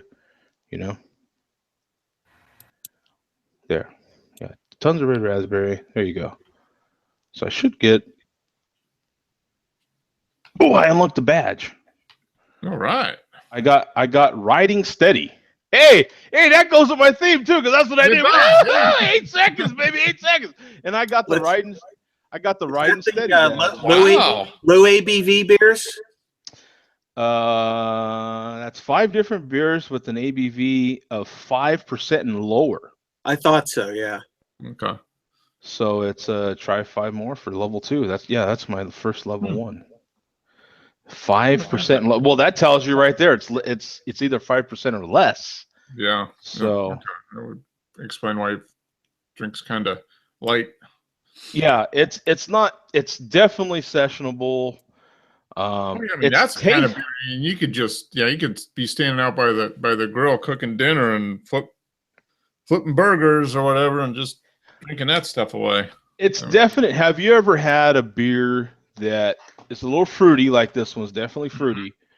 A little fruity and not a beer. Okay. Have you ever had like chocolates that have that little bit of fruit in them? You know what I'm saying? And that reminds me of this a lot. You might get some thin chocolates that have just a tad bit of fruit inside of them, and that's definitely what this beer is like. It's like having a little bit of chocolate with some raspberry in it. You know what I'm saying? And it's definitely like that. It definitely is. It's Now, mind you, like Mark, this beer's completely warm. This is room temperature right now. I mean, well, it's a little cooler than room temperature. I mean, you put it to your cheek and it's, but that's what I told her. And but but it's definitely pretty good. It's just, would I buy it again? Yeah, if I was with somebody that new to craft beer, maybe, or you're with a lady or something, and you think they definitely want something sweeter. Maybe they're a wine drinker or something. They don't really drink beer because they think it's too bitter or tasting or something. You buy something like this. This is definitely not bitter. I don't think so. I mean, it's or you could buy one of this. I mean, Yeah, have at it. Boom! New to craft beer. Here you go. I'm ready. Yeah, definitely. Yeah, welcome to craft beer. Here you go, babe. Yeah. It's like putting a 16-year-old first-time driver behind the wheel of Dave's Challenger. Right. Yeah. Right. Yeah. Exactly. See how that goes for you. Yeah. It's definitely good. It's interesting. Joe, while you have that bottle in your hand there, do you see any black ink on the neck of the bottle? Because according to the oh, wait, here it is. Now I can see the date. I can. The Fresh Beer Only website says that there should be a bottling date in black ink on the bottleneck. You're right. And I couldn't see it until I had emptied out some of the Okay. Yeah, that makes sense. It says 9/8/16. Okay. Yeah. 3 months old. Not bad. Yeah. So this one I was looking under the bottom of the can. This was brewed. This was canned on 11/6/2016. Now that's the good thing about Oscar Blues. We know that they put theirs on the bottom of the can. And they always put some smart ass comment. Yeah. I can't read it right now. Wait a minute. There's the cap too that I promised to show you. Pretty cool looking cap. Cool. I'm sorry. Whatever that is. It's probably like an inside joke. And there's the inside. Rum ham, I'm sorry, is what it says on the bottom of this can. I don't know what that means. So we'll give. Wow, we're already 6:30. We'll give hopefully Earth a little time to try to jump in if you can. You want to go? Do you want to go through some of the beers we've had this year? Yeah. Okay. Yeah. Okay. So, 2015? this is the last Share a Beer show, and it's fitting that I'm able to have a couple of beers during the show. Mhm. So we want to spend a little bit of time talking about how. So first, let's start there. Bum, how was 2016 for you? Was it stuff that you can share, of course, but how did it go for you? And also the guys in the chat put there if 2016 was a good year for you. You talking beer wise or life wise? No, life wise. Life wise. Yeah. How, was it a good year? Are you glad it's over type thing? Are you looking forward to 2017? I've never been one to say, okay, in January 1st, you can change everything and everything will change. I've not been too into resolutions and stuff, but 16 was okay. No major health problems, no major relationship problems, no major deaths in the family or anything like that. So it was a good year for me. Job wise at my secret government job,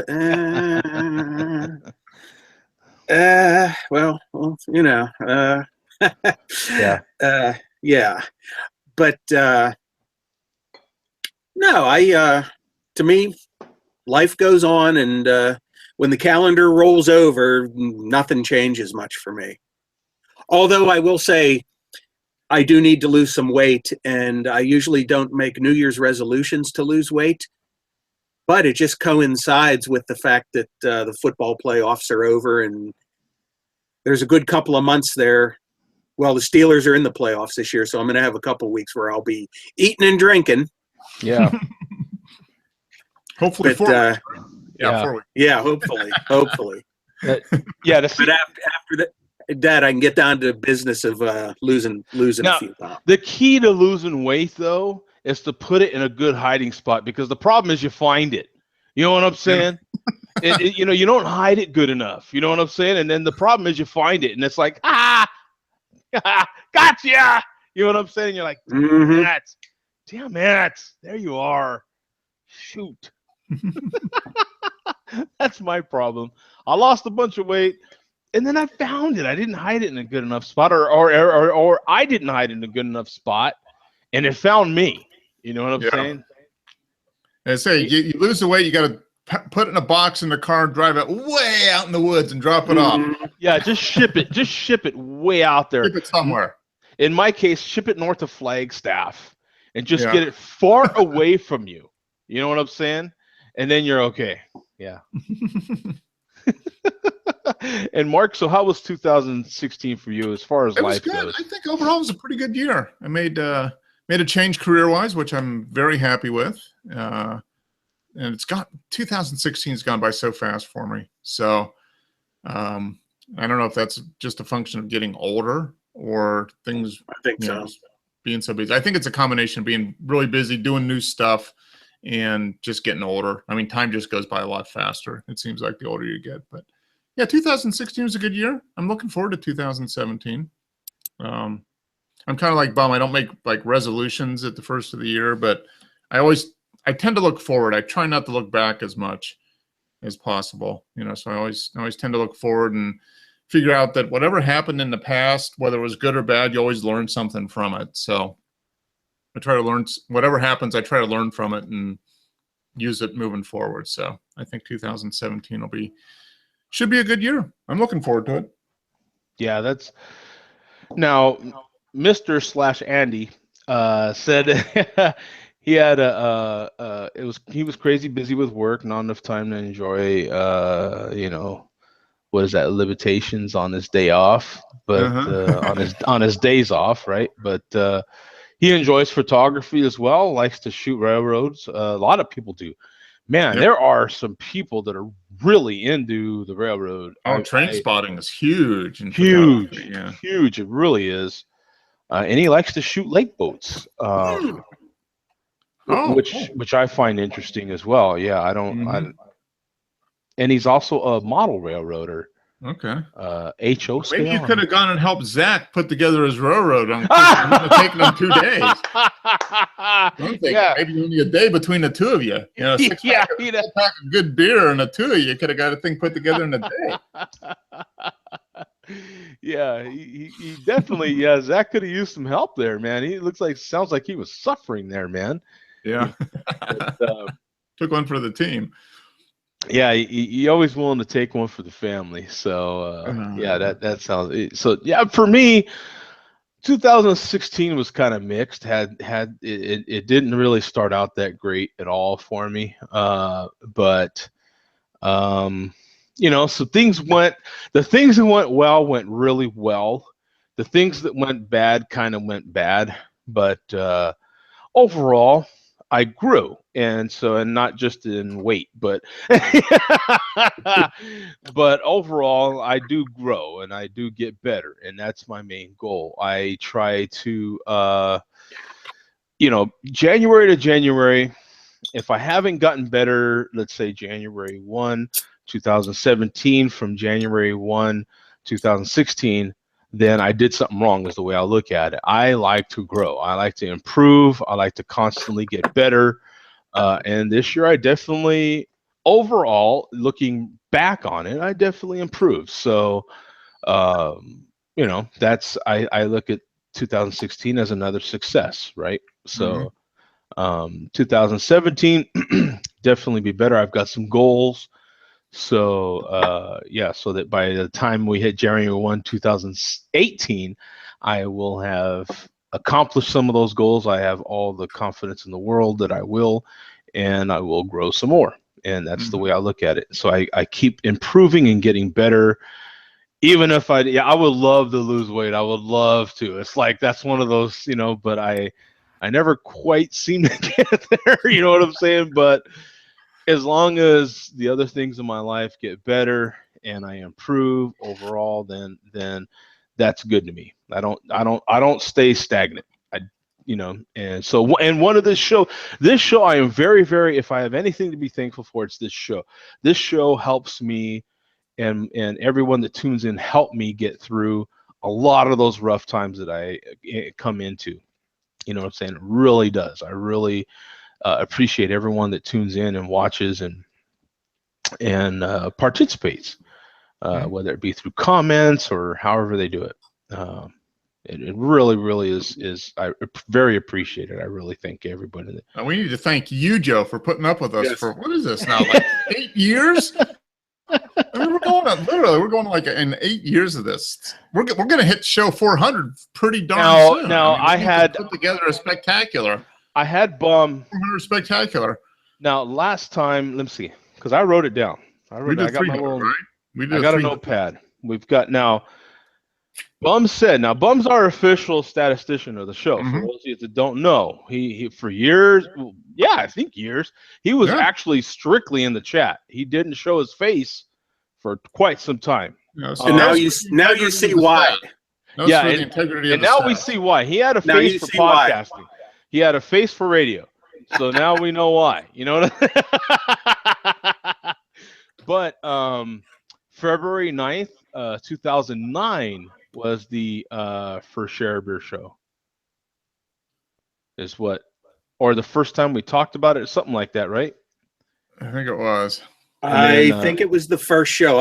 I'm transferring my files over to this new computer. I may be able to access it, but I'm pretty sure that was the first show.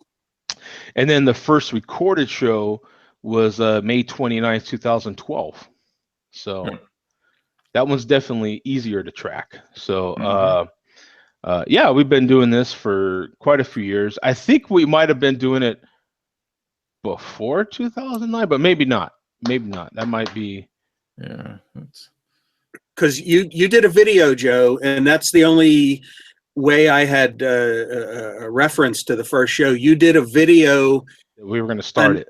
Announcing, okay, where everything's in place, Share a Beer is coming, and you numerous times give the day and time for that coming week. Okay. To let everybody know. So that is the first. Okay, good. Show. So that's the first show that we did was February 9th, 2009. So that's pretty cool, man. That's pretty cool. Show 400 here probably. What's this? 393? Is that right? 393, and I didn't realize show 400 was coming. I just didn't snap. I just kind of plug these things in and just keep going. But I didn't realize that until Earth had sent me a message, and Earth said, "Hey man, what are you gonna do for show 400?" And I'm like, "Huh, 400?" And then I think he did that when we were at like 380 something, 389 or 388. Right, I mean, it just occurred to me like 2 seconds ago or 2 minutes ago. I was like, wait, show 400 is coming up. Yeah, show 400 is actually, when will that be, Mark? That'll be, what's that? We got 7 weeks. It's be like right around mid-February, right? February. Okay, darn it. Hang on, guys. No, you could do it for a weekend. You could delay it and do a weekend show. We could. We very well could, and we just might. Yeah. 400.1 or 400.5. Yeah. You know why? Because I'll just have come off of. I do have some vacation planned, but it's definitely before that. That'd have been awesome if it was timed right during that. That'd have been kind of cool. So yeah, we'll see. We'll definitely have to do something kind of cool. Maybe that'd be a good time to do the drink the damn beer too. If you got an old beer that you've been waiting to drink. Ooh, yeah. That's a good idea. I mean, I've got some stuff that's been sitting down there for 7, 8 years. Another 4 weeks isn't going to make a difference, really.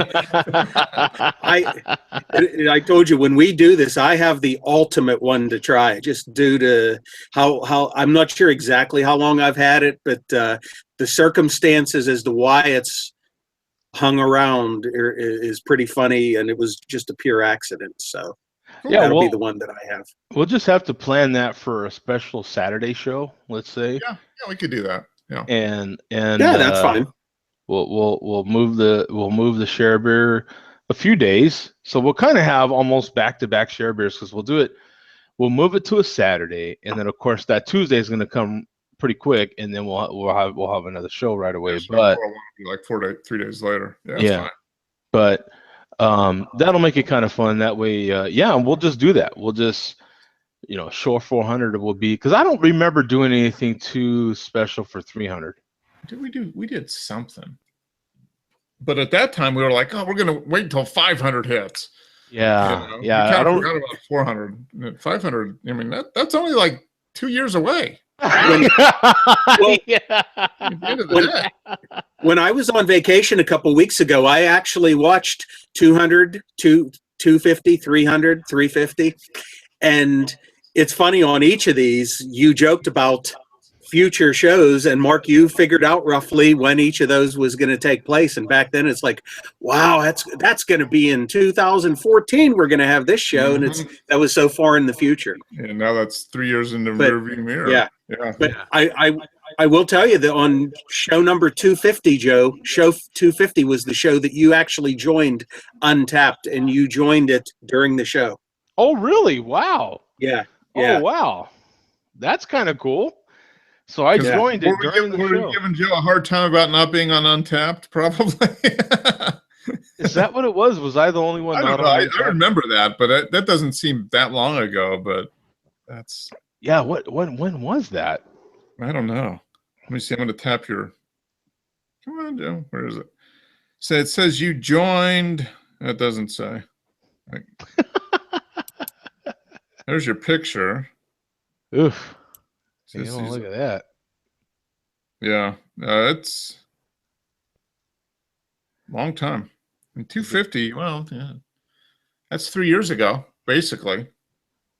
So 3 years ago. So it's we have not missed that many shows. I mean, like week after. I mean, there's probably only been 3 weeks that we've actually missed a show in one way or another. Yeah, it's probably a little more than 3 shows. You know what I'm saying? Because I know there's a few times I kind of overslept.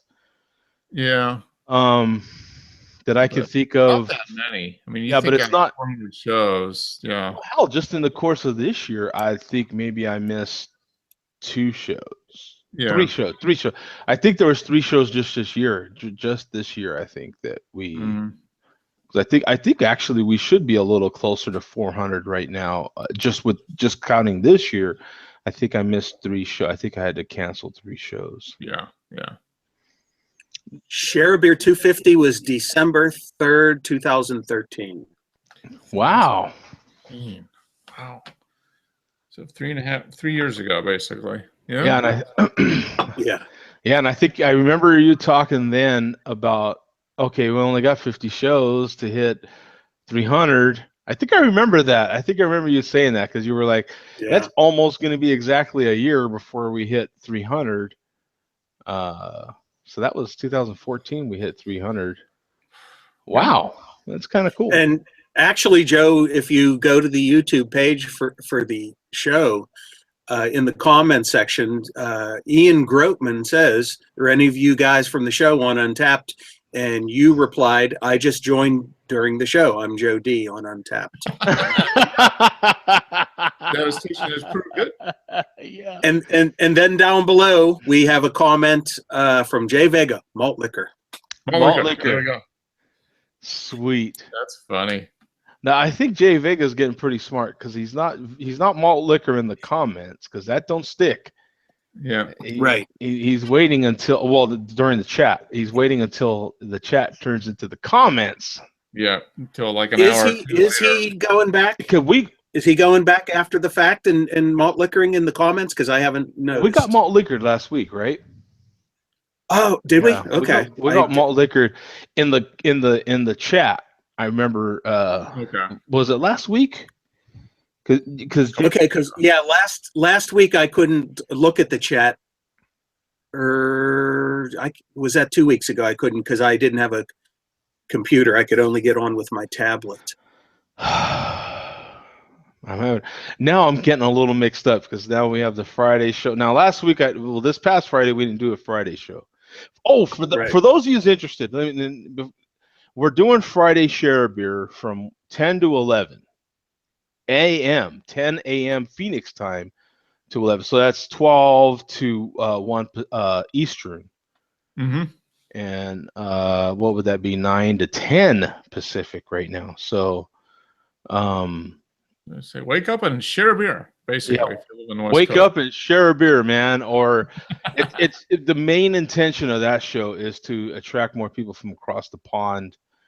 And unfortunately, what's happening is our people that are watching from Australia and New Zealand, it's morning for them, but the next day.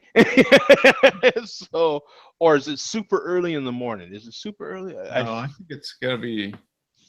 It's morning the next day, I think. I think it's morning for them the next day. It's like Saturday morning, but it's the weekend, so they should be able to get up and start drinking anyway. So yeah, I mean, what the hell, man? You know what I'm saying? What are your Hey, you priorities? can't drink all day if you don't start early. Come on, That's right. you know, you don't start early, you can't drink all day. You know what I'm saying? So it's hey man, well, what can I say, man? We couldn't be doing. And then I want to have some discussion seriously about possibly starting that crafting with craft beer show. Oh, okay. I think that even if it's not an every week thing, I think that might be more of a once a month thing, maybe. Mm-hmm. You know what I'm saying? Or something like that. I don't think it's an every week thing. I don't think you can come up with enough crafts for that. And I'm not that into crafts. But I think there's just enough there to start something at least on a once a month, or you know what I'm saying? Some sort of schedule like that. Okay. Yeah. So yeah, we'll definitely have some discussions. So as you can see here, as I was talking about before, I like to grow, and so you're eventually growing, and we're definitely expanding the beer conversation beyond just, you know, oh well, how does this taste and how does this, you know what I'm saying? We talk about a lot of stuff here, so it's a lot of fun. I really enjoy it. And I just can't say enough about everyone that tunes in. I really do appreciate it. Now, Mr. says that, Joe, imagine a skyscraper in a horizontal position. Yeah, no, absolutely. Yeah. There are 13 purpose-built 1,000-footers up in the Great Lakes, all owned by several companies. So he must be talking about boats. Yep. 1,000-footers. 1,000-footers? Good Lord. That's like, well, was it the Edmund Fitzgerald, the one that Gordon Lightfoot wrote about? That was like that was one of the biggest boats on the Great Lakes at the time, and that was like I think it was right 1,000 feet, maybe just a little bit under. Is it really? Yeah. Man, 1,000 foot. That's huge. Yeah. And he said there's 13 of them. There's also several smaller vessels that are still applying the Great Lakes as well. That's, dude, when you see any of the Great Lakes, any of them, when you see them with your own two eyeballs or one eyeball, if that's all you got, when you see them, man. I mean, I have to say one eyeball as well, because you remember that episode where Kramer had a patch? He had the eye patch. Yeah. So one eyeball, that's all you got. And he had to switch it because it was getting itchy. The patch was getting itchy, so he had to switch it. But in any case, when you see them, man, it is insane. They look like an ocean. I don't know how else to describe it. They have waves that come off of them and everything. Mm-hmm. It's insane. It really is. And the lake effect snow that they get off of those lakes in the winter is it's crazy. It really is. The area that I lived in upstate New York, near the Finger Lakes, you had the two Finger Lakes, and then you had Lake Erie right here or over here, and then, man, that wind would come, and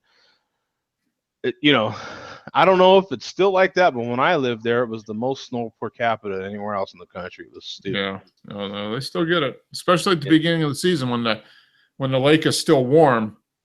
So the cold air comes over and picks up all that moisture off the lake, and then just dumps it when it hits land. Yeah, it was crazy the amount of snow that would happen there, and that kind of makes for, if you have a lot of good winter warmers and so forth, piled up. So let's talk about what 2016 meant to us beer wise.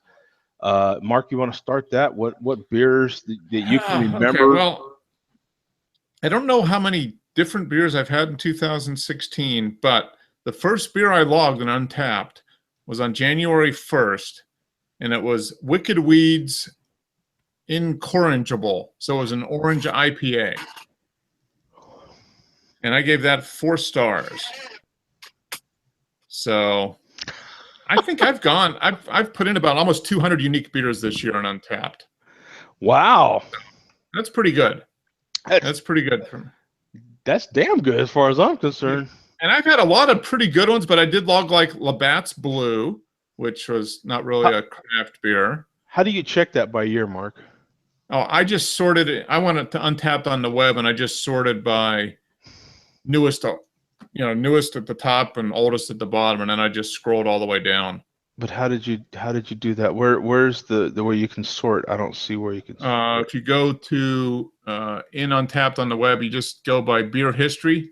So tap on all your uniques, or your total check-ins, and then then a little thing popped up where you can sort. Oh, okay, I got you. Okay, yeah, here it is. Yeah. Yeah. So I just kind of sorted. Okay. And then you have to keep loading more and loading, load more to fill up the page. Right. Okay. Yeah. But, all styles. Yeah. I mean, I had a lot of good beers, and I had some good beers from. Hey, is this little, travels. when it shows you all styles and it has that little number? Is that showing you the total beers that you've had all time for that style? I think so. That is cool. I want everyone to see this. Well, I'll wait till it's my turn. You finish, Mark. Yeah, but no. So I kind of went through, and I had a lot of new beers. I didn't do a lot of repeats. Unless I bought a 6-pack or something like that. I had a lot of Stone and Joy Buys. I picked up 3 or 4 of those. They've been doing a lot of those Enjoy Buy IPAs and stuff. Right.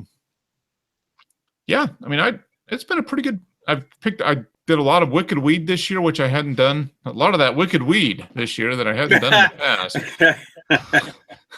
past. Wicked Weed Brewing. I should clarify that. Yeah. But no, I guess I need to pay and be a supporting member of Untapped, because then you can download, and they'll actually let you download it in a spreadsheet. Then you can sort and do everything you want to do. So I don't know how many total beers without counting it up, but I made it a point this year to try to drink good beer wherever I could. If I went, really not to try to get too much of like the old, standby macros or anything like that. So. Wow, I drank more beer than I thought. Yeah, I don't know if that's. I'm looking through too, and I'm going, well, I guess that's a good thing, or it could be a bad thing. It doesn't. A lot of repeat now. Like I told you, I can kind of split this year in half, because I did, move into the house in July, so I was still, quote unquote, homeless, or living in a hotel there for half of this year, and then the latter half. Finally living in a home, and then that's where you can definitely see I consumed better beers. At the hotel, I was definitely consuming gas station beers, if you will, which actually they had at the QT, they have a damn good selection of craft beers, man. You'd be surprised. They really do. Yep. But I was limited to that, and then the bar that I would go to frequently only had. They didn't really have a good selection of beer, but so that's why. I mean, I drank Miller Lite like it was going out of style because it was on sale, or half the time you just give it to me for free. Oh, there's that Victory at Sea. First time I had Victory at Sea was 11/27/15. Yep. And first time I had it was 12/16/16. Wow. Okay. Yeah. I still got 2 left, I think. Yeah, I still have 2 left out of that 6-pack. Ooh, that was a good one. That Sweet Devil Stout. That was a good one. I'm gonna have to get that again. I gave that a real good rate. Yeah. See, this is the thing too. When you go through your Untapped, now let me show you guys what I think Mark's kind of done there. So Yeah, let me go show you ahead. guys what I was talking about. Yeah, now you go up here to your profile. This is online. I don't know how to do this on the app on your phone. I tried it on the phone. I couldn't figure out how to do it. Online here though, you click beer history. You go to your picture. You click that, and that'll give you this pull down. You go to your picture. Okay. Over here, I found this cool because you click when it tells you sort, and then you have the filter. Click all styles, and look at this. So I've had 3 different alt beers, 1 American barley wine, 2 Belgian quads. This is so cool. I love this breakdown of all the different styles that I've had and how many times I've had it. Look at that. I've had 7 pumpkin beers or yam beers. Red ales, I've had 11. Wow, I guess porters, I've had 10. Pale ales, 15. Yeah, we're not. This is pretty interesting. So I found that to be, found it by accident, but it's pretty cool, pretty interesting. Now I haven't had nearly as many check-ins as some people. Some people are like triple or quadruple mine, but there's all my badges that I've earned and pretty proud of, and have a lot more to go, but Yeah, how many badges do you have? 74 badges. And then the little number lets you know at what level you're at. So the heavyweight level 6, birthday brew level 2. So here's risk taker. I like some of the names of there. I like that you can see the other badges you have not achieved yet. You haven't got those badges yet. That's pretty cool. 1,000. Yeah, I should hopefully meet the extraordinary level this year. 2017, I should reach the extraordinary level of 1,000 beers, I think is my goal. I am going to set a goal, a resolution to hit 1,000 unique beers on Untappd. Now, this part is funny. Where was that comment? Where did I see it? Where did I see him at? Where was it? Darn it, where did it go? Oh, here he is. Yeah. Foamy Head 13, he says, Joe, you were right. Dave went upstairs and never came back. Yeah. Yep. He vanished. He vanished, man. That was We it. might see him next year. I mean, he's gone for a while. Yeah. Now, Zach says the double barrel, what, Hanafu? Hanafu. There you go. Was his favorite. I'm going to look that one up, actually. Double barrel Hanafu. That sounds pretty good. I'll look for it on Untappd. Oh, what's up with that? Didn't see the beer you look. Yeah, no, I didn't see the beer I was looking for. I wonder. Oh, see, that wasn't a good idea then. I'm still here on this, so let's put that in here. Google will find it. Hanafu's Imperial Stout. That sounds like it. Does that sound like it? Double barrel Hanafu from Cigar City Brewing. Mm-hmm. That's got to be it. That's got to be it, right? Here you go. 1,300 check-ins. Double barrel. 11.5 ABV. 80 IBUs. Yep. A stout. Love it. Oh, I want to see what it looks like. Let's get a look. Oh yeah, look at that. Okay, I see why it didn't come up when you first. The spelling of Hanafu is different than what he put in the chat. Oh, okay. Yeah. Yeah, I like that. Man, yeah. I mean, I wish I could get Cigar City. That's a nice looking label. It looks very British. That label looks like a British ale. Does that look British to you? Really? To me, it does. Just the way the layout and the lettering. Yeah.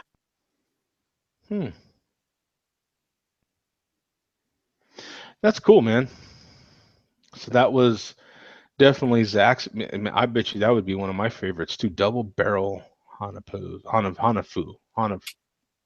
right? Is that how you said it? Well, he spelled it PHU, but on there it's HPU. So I have no. Look clue at that! It gets a 100. on BA. Look at this. Yeah. 127 reviews. How do you like that, Zach? Oh, No doubt. What did it even? I didn't even see what it got on Untapped. 4.5. Wow. a solid beer. Solid beer. Yeah, I didn't even. Oh yeah, it's got a couple different chilies in it. So you've There you got go, cocoa herb nibs. craft beer it is. So we're good. Oh, did he? Yep, craft beer. So we got craft beer. We got that all covered. Let's see. Oh, yep, Herb Profit. Craft beer. You guys tried New England IPAs? Yeah, I mean, or the New England style. Love New England IPAs. Let's see what we got here. Cigar City. Yep, he would love to get his hands on Cigar City as well. That's what, for me. That's one of those breweries that you hear about. Whoops, what the hell happened there? That's one of those beers that I keep breweries that I keep hearing about that I just can't get my hands on. But now the collaboration beers that they've done, I can get my hands on because they managed to collaborate with some breweries that they already distribute out this way. Now, had they went ahead and signed that agreement with InBev to merge, then they would have. That was a total buyout, though, right? They were going to be part of that eight. Was it the A plus or what did they? Yeah, the A plus group. Yeah, that A plus, whatever they call that thing. Now, what's going on with that Japanese brewery, that Asahi or something, Asahi or something? What do you call that? They're buying the Coors Miller parts of something or other. Huh? I didn't know that. Yeah, That's interesting. Oh, you didn't know that? Yeah, it's they're yeah, because you know how they're part of that agreement for that huge merger, for that huge buyout, was they had to sell parts of it on the Miller Coors deal, and that Japanese brewer is buying part of it. I forget the details on that. Oh. Let me look that up real quick. Let's see if we can. Okay, Anheuser-Busch InBev to sell former SAB Miller's Central and Eastern European business to, was it Asahi? Asahi? Is that how you say it? Asahi? Asahi? Not sure.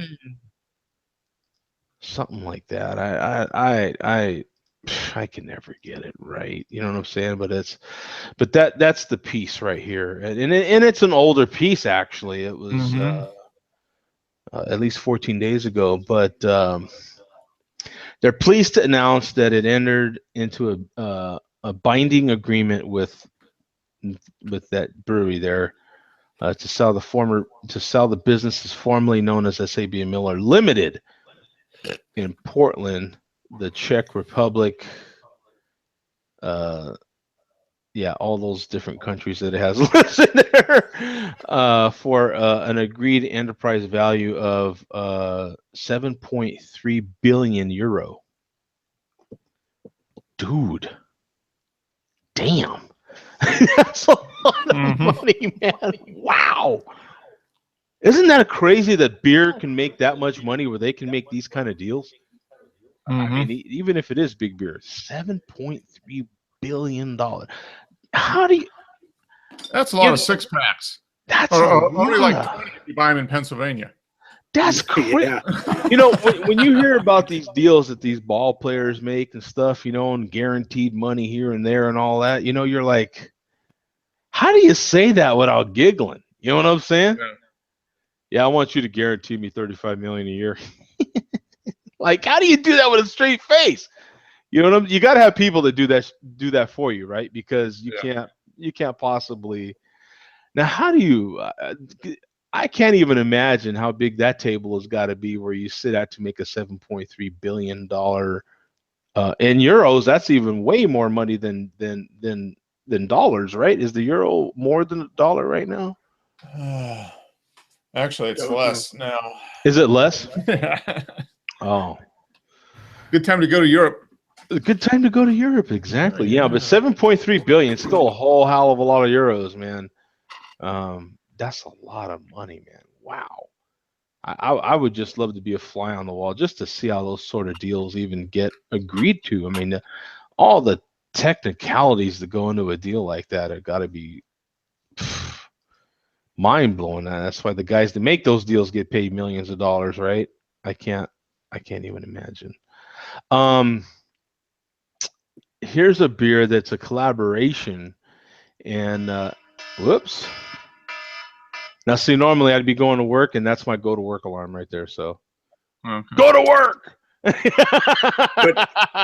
What that is tonight is your have another beer alarm. That's my exactly. That's my have another beer alarm.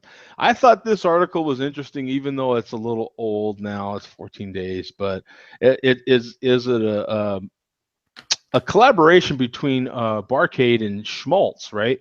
For pastrami pills. They're making a collaboration beer that is a New York kosher style pastrami pilsner. You ought to like that, Joe. I'm saying, dude, I love now. Oi. There's a oi right now. There's a couple.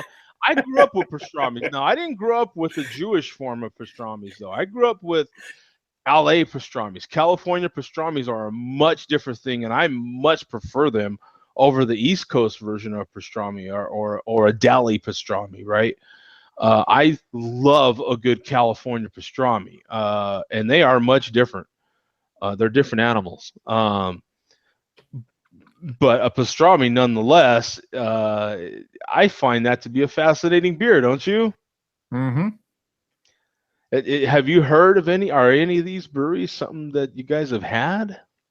Well, Schmaltz, isn't Schmaltz the one that make the Jewish themed beers? Yeah, they do the Jubilation and Jubilation. They do the Lenny Bruce beer, the Dirty Lenny RIPA for Lenny Bruce.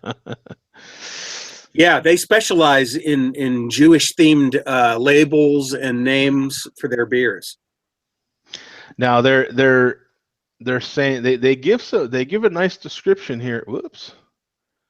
5.5% ABV, 25 IBUs. What is that? Ground caraway and cracked black pepper added in the whirlpool. Dry hopped with horseradish rye blend for a special kick. horseradish. Huh?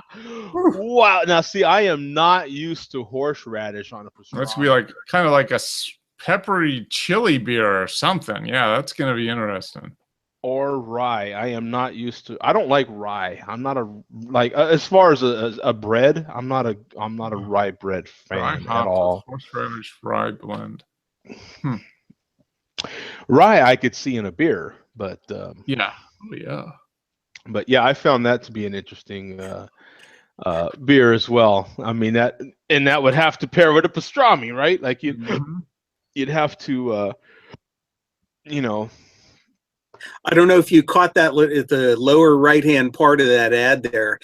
I believe that's like a Yiddish expression. I'm not sure, but that L'Chaim. Yeah. Oh, I think that's L'Chaim. yeah, L'Chaim. L'Chaim. And then below it says sucka. Yeah. Good luck buying it. Yeah. Yeah. No, I'm not familiar with that. Out. I mean, they'll brew 20 barrels of it or whatever and sell every last drop, I'm sure. But yeah, I thought that was an interesting. Oh yeah. Yeah, that's cool. And then of course you have the announcement, and I'll stop with this one. But of course you have the announcement that you've got 4 more Magic Kingdom restaurants to serve beer and wine. If you haven't heard, you've got, what is it, Disney World, right? Is it Disney World and Disneyland, or just Disney World is starting to sell beer and wine in some of their restaurants. So, and they've just added 4 more. They just now started doing that? Yeah. Wow. I can't. Yeah. Huh. So, well, they had started with, what was it, 1 or 2 restaurants, Okay. and now they have apparently 4 more. So, that's good news for those of you that do go to, and I don't know if it's Disney World or Disneyland or both, but I thought it was Disney World for sure. That is starting to sell, beer and wine. They didn't used to. They didn't, Mhm.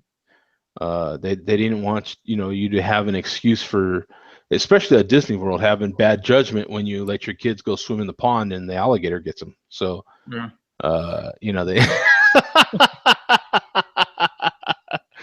they yeah, they No, I guess I didn't. We were. I mean, it's been a long time since we've been to Disney World, but I'm trying to.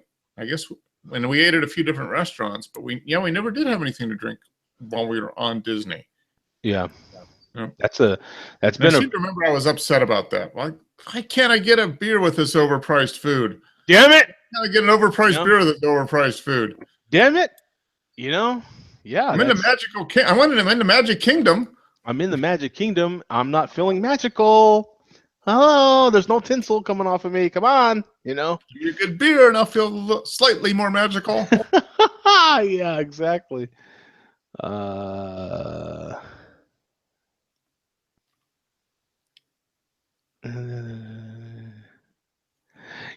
Yeah, now Tom said, yeah, your agent giggles with their 10 to 20% cut. Yeah, I bet. Yeah. Yeah, we're talking about those deals, Yeah. those big deals. But yeah, Yellowtail, the same company makes beer. Huh. Anyway, we're gonna close this one out, man. This was a nice end of the year share a beer, man. I appreciate it. Anybody have any final words for 2016? I'll just say real quick. My beer of the year for 16 was Stone Chocovesa. Mhm. Yeah. I think that was mine until this. I think this is probably the beer of the year. Pretty close. Bastard. But yeah, the Chocovesa is right up there. without question. And I didn't even have that much of it. I first experienced it on tap at my favorite place that I go to. Had it on tap a couple times, and then actually my buddy Bubba that works there, that's given me a few of the beers that I've had on here. He had a growler full when what do they call it? Purging the lines when they're getting ready to change barrels and their taps, and it was flat. And he had a growler full, and he said, "You know what? I'm giving this to you. If anybody would like this, you would like it. I can't sell it, but it's got to taste good." And I drank it, and it was flat, and it was still better than just about anything else. Yeah, I is a drank pretty good that. beer.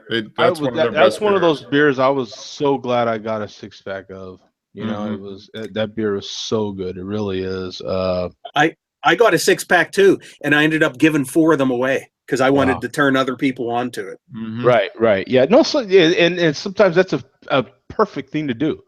The other share a beer. Yeah, exactly. Share a beer. One of the best beers I had was from Lumberyard Brewing here in Flagstaff, Arizona, or is it Williams? But yeah, I can't even remember the exact name of the beer either. But oh my God, it was so flipping good. I remember that one was really good. And then that other beer, that Chocovase, I can't just pick one. You know what I'm saying? But that Chocovase was insanely good. I love that. I love that to death. Like that was really good. And then there was another one too. Oh, the one that I just recently, and I bought another one recently too. The Bomber, the one that had what I have now learned should be called a wood staff in there, a stave, not necessarily a widget, but a stave of wood in there, with the coffee and everything. Oh man, what was that brewery? Oh my God, now I need to look them on tap. Yeah. What was that brewery? I remember I remember you talking about it, and I can't. Yeah. Let me get that brewery real quick because that one was really good. And I recently bought another one. It was that good. Oh my God. Yeah, new to old. Okay, so how come I'm not seeing it right away? Oh yeah, it was that Grand Canyon Brewing, that coffee bean stout. Mm. It was that coffee bean stout. Man, it was just fantastic. Yeah, see how it's got 2 check-ins from me now. Yeah, that beer is not a real high ABV, 6.5, 35 IBUs, man, but that widget or stave in there of wood that they have in there with the coffee just gives you this, just the biggest coffee taste you've had. You know what I'm saying? In a stout. And the stout's really solid and everything. It's just such a nice, tasty, little, malty sweet, not sugar sweet, more malty sweet. Just a really good beer, and not super expensive. I think I'm paying $6 for the bomber, so it's not. It's pretty reasonable. It's incredibly, and I don't know if it's just because it's super local too, but it's really a good beer. Here's a refresher for those of you that haven't had a chance to have it. Let me go to one of my check-ins here. I'm sure I got a picture of it. Yeah, here's my picture of it. It was just really good. Really enjoyed it. But also that Chocovesa though. That Chocovesa was, yeah. That's good stuff. Yeah, that's the best beer they brewed in a while. I mean, I think it's one of the best ones they've ever done. Probably. They did a really good job. That one's definitely really good. And anything that you want to say going into 2017? I know Bum said he's not really big on those sort of things, but any things you would like to accomplish or anything like that that you're willing to put out there? How about that? That's my goal. Yeah, and if anybody wins the Powerball, and don't include me in some of that, Bogarter. Yeah. Gotta at least buy a beer. Yeah. Bogarter. You know what I'm saying? At least come, if you win the Powerball and don't at least come to Phoenix to visit and have a beer with me personally, that sucks, man. You suck. Yeah, because now you should have all the time in the world, right? You know what I'm saying? And Phoenix is a major hub for a lot of airlines, so I expect to see you here, man, and we should be sharing a beer here on some sort of weekend. Yeah, I love to see people, man. So that is cool. You're always welcome. Someone wants to stop by Phoenix, man, and say hi, man. Hell yeah, I'll make some time, man. We'll do it. All right, guys. Thank you, man. Everyone for tuning in. Appreciate it. Have a safe New Year's Eve. Next Tuesday. Everyone. First show of 2017. Countdown to 400. Yes, man. February, right? Yeah. February is going to be definitely show 400. Wow. 400, Mark. Wow.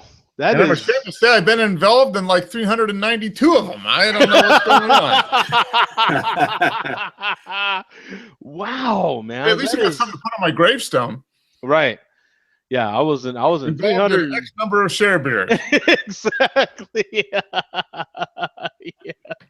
Yeah, man. Wow, that was. Oh, now Tom says he would like to stay thirsty. Yeah, that's a good one. Yeah, stay thirsty, my friends. And according to the most popular man in the world, you should stay thirsty, right? Yes. You're supposed to stay thirsty. Drink Modelo. All right.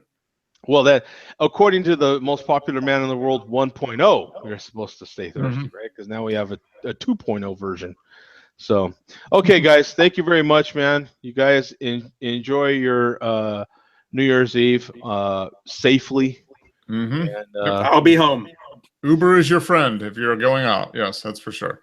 Uber is definitely a friend. And for those of you that want to participate in the Friday Share Beer, we're here at 12 p.m. to 1 p.m. Eastern. Okay? Yep. Peace out, man. See you guys later. Take care. See you guys. Bye.